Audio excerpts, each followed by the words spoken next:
What's up, YouTube? It's going to make a different video today than what I normally do showing car models. It's going to give you my thoughts and my opinions here on owning a 2016 Volkswagen GTI. Just from an owner's perspective, having the car for, I don't know, a little over a year now. I'll tell you what I love about it and some of the things that I don't.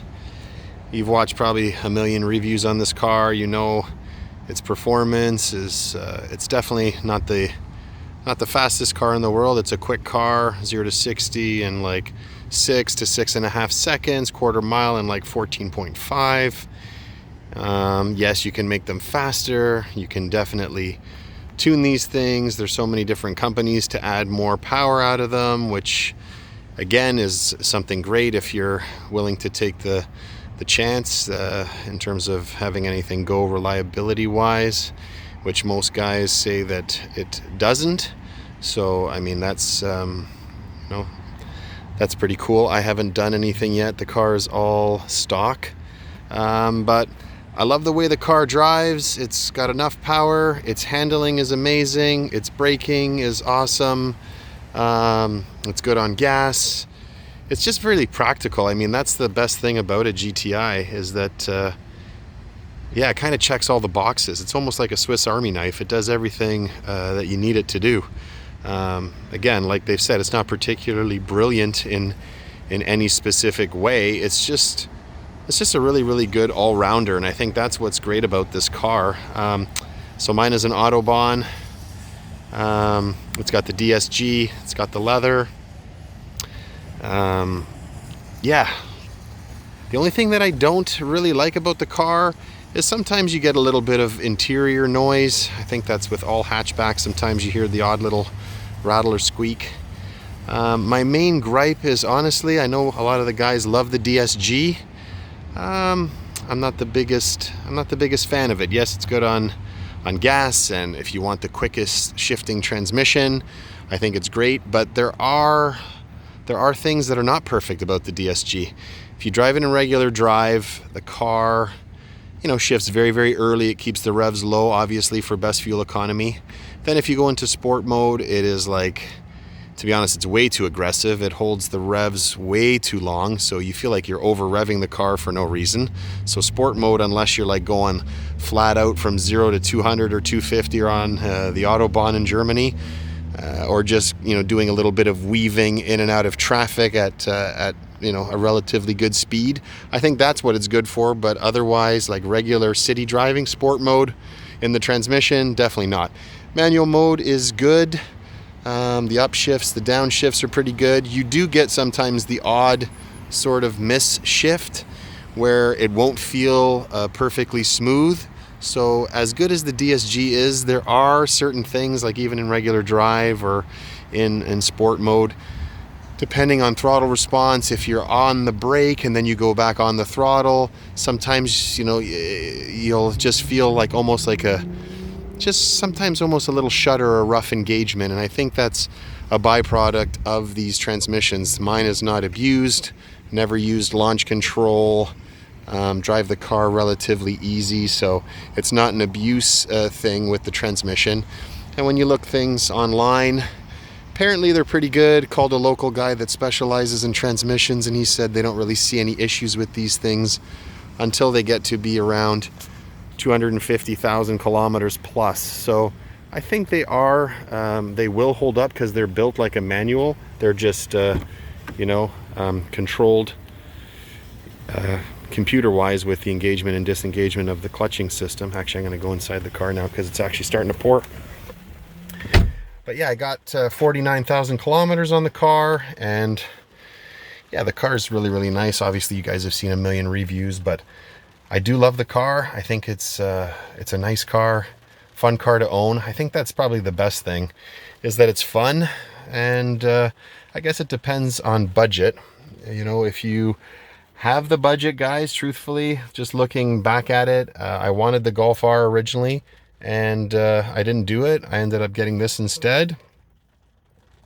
And do I regret it? To be honest, Maybe a little bit. I mean, the Golf R, you got the four-wheel drive, you got the extra horsepower.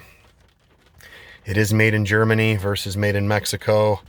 I mean, to be honest, as an all-rounder, I mean, the Golf R, it's kind of hard to argue that it is not a better car, because it is a better car in pretty much almost every single way. The only thing that I do like about the GTI more is the interior of the car, where you're actually spending your time. I like the red stitching that it comes with. You can either get it with that Clark cloth that looks also really, really good.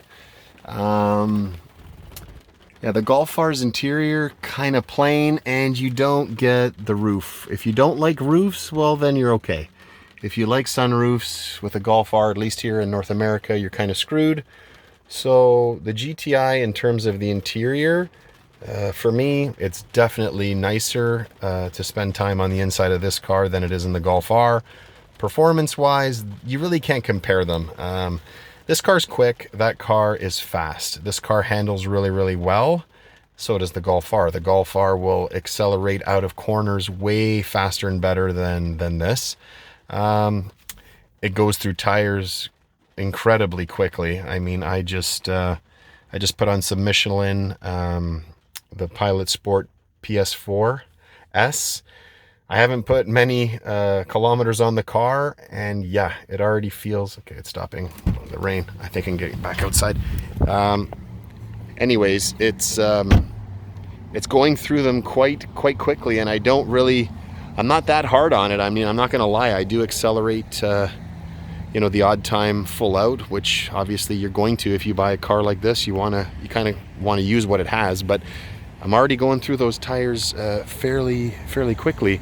So one thing you need to know about these cars is they're going to go through tires quickly. I had my snow tires, which were brand new. They were nice Pirellis. I did one winter in them, and I do drive sometimes a little bit aggressively, obviously, and I'm almost at the wear bars within one season. And that's not doing launch control. It's not accelerating like a madman at every green light. It's just kind of getting on it, because this is what this car kind of wants from you. You want to drive this car sporty and fast. That's why you buy a GTI or a Golf R or any performance orientated car. So my final thoughts, guys, GTI, especially with Mark 7, I think they really nailed it. I would personally, if I could do it again, I would have grabbed a manual. I think having most of my cars before this, actually all of them, were all standard. My Mustang and all my other cars were standard. But I kind of watched the reviews. I got excited on the whole dual clutch thing, paddle shifters, really quick, and in that way it's awesome. You put your foot down, the thing bloody goes. You don't have to worry about clutch in and out in traffic. So that's where the DSG is great.